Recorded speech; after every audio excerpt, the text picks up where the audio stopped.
siya. Pero sabi na kaya. Hi everyone. Ano sila sa harap? Hello everyone. We were about to go to the location for this hiking. See you there. Bye-bye. What the fuck?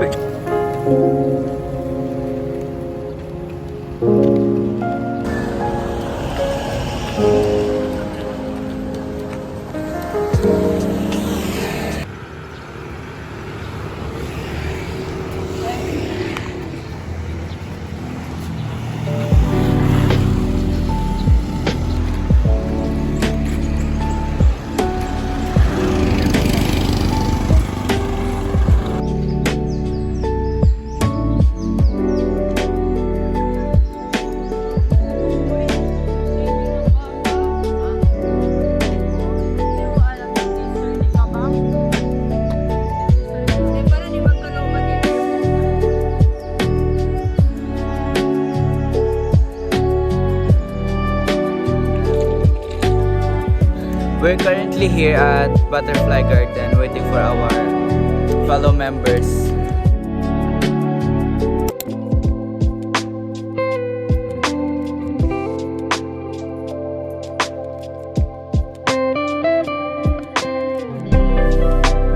Hello everyone, it's currently 6:47 and finally some of my fellow members are here na.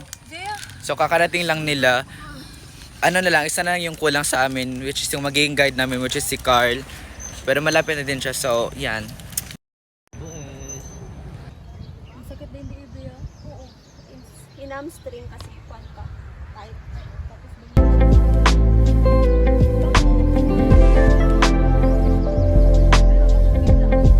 Hello guys, so finally, andito na yung aming guide.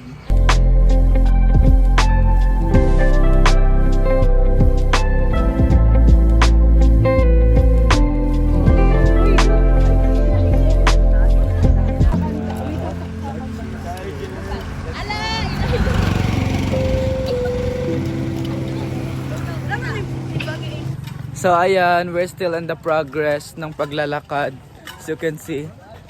So wear test ng makeup, andyan pa rin siya. Ano, 1 kilometer. So ayan oh, natatakot na si Jo. Kasi medyo, ayan, medyo mas tumitikat. Ayan, papalakad na sila. So guys, see you there pag nakababa na kami sa bridge.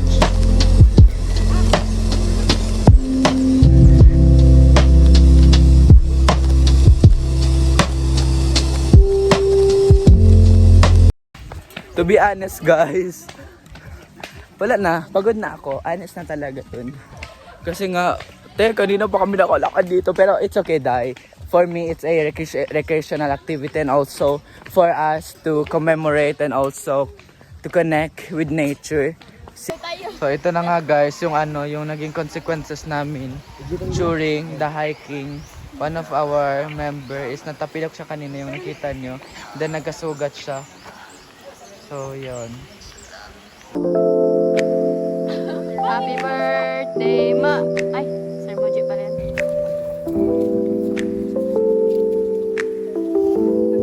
This is one of the struggle guys, ayan. Pagod na sila. Yan yung dinaanan namin. Hanggang sa doon pababa talaga.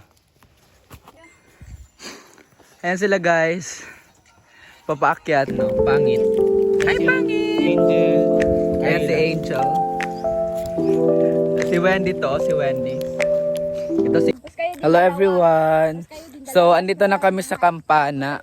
Ayan, ang ganda ng view. Dito na kami.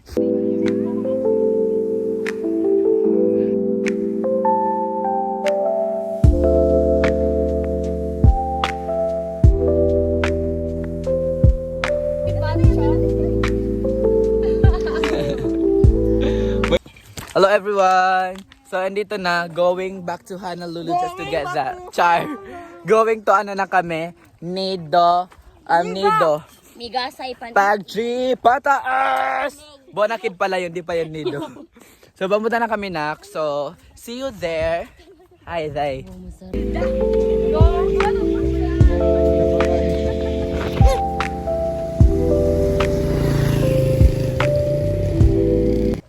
Hi everyone.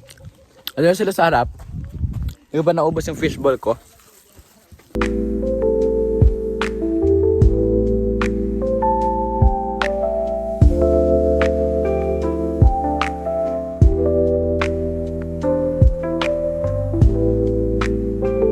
Sasabi mo sa paglalakad na to? Hindi na to mauulit. Ikaw na? Pwede pero depende. Ikaw na? Ikaw yung mahabe? Kaya. Ikaw, Tere Pamonte? Askal. Ano? Dati yung askal. Kaya lang. Hello guys, dito na kami. Ano pa, isang, ano naman, ano na lang ng isang bundok. And then, sabi nila andun na daw.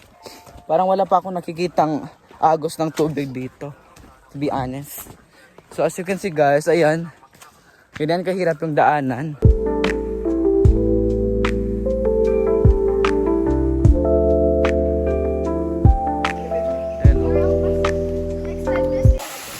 At this moment, we're disappointed kasi akala namin magiging clear ang tubig, yun pala hindi. Pero hindi pa doon natatapos ang pag-asa. Kaya napatanong kami sa aming sarili, Look. ano Ganyan nga ba siya ang napagtanto namin? And, Kahit pagod ka, keep going. Sa lahat ng gusto mong puntahan, gusto mong ma-achieve, kailangan mo siyang paghirapan. what I realized during the hiking is that don't expect for the perfect outcome and always remember that life is not just about perfection but rather a life lesson. And Kahit like gaano ka na kahirap, tapos ayaw mo na magpatuloy, tapos parang hanggang doon ka na lang talaga na di mo na kaya. Tapos may magpupush sa'yo na magpatuloy ka. Tapos pagdating mo doon sa point na nandun na kayo sa place na worth it pala talaga yung lahat ng pagod, hirap. Always remember that life is like the shrines of Pasanangka. Our lives are etched in stone.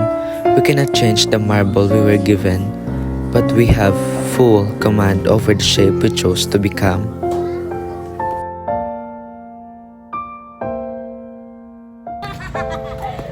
ang ingay talaga ni Kyla.